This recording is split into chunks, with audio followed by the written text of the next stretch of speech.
Ration card ఇచ్చిన ప్రతి వాడికి సన్న బియ్యం పంచే కార్యక్రమాన్ని కూడా మన ప్రభుత్వం తీసుకుంటుంది.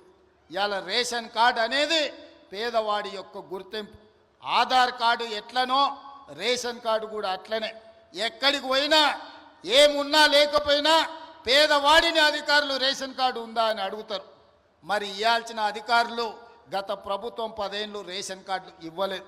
అందుకే ఇవాళ మనం ప్రతి గ్రామంలో గ్రామ సభలు పెట్టి గ్రామ సభల ద్వారా మన దగ్గర ఉన్న సమాచారాన్ని ఇవ్వడమే కాదు, రేషన్ కార్డులు రాని వాళ్ళను వివరాలు లేని వాళ్ళను గ్రామ సభలల్లో మీ వివరాలు ఇవ్వండి, మీ అందరికీ రేషన్ కార్డులు ఇస్తామని చెప్పి మన ప్రభుత్వ అధికారులను గ్రామాలకు పంపించినాం.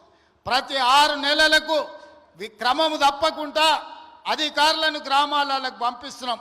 గత 10 ఏళ్ళలో ఎప్పుడైనా అధికారులను చూసినరా అని నేను అడుగుతున్నా. ఎప్పుడైనా చూసినరా? కలెక్టర్లను చూసినరా? ఆర్డీఓలను చూసినరా? ఎంఆర్ఓలను చూసినరా? అధికారులు ఎవరైనా మన గ్రామాలకు వచ్చినరా?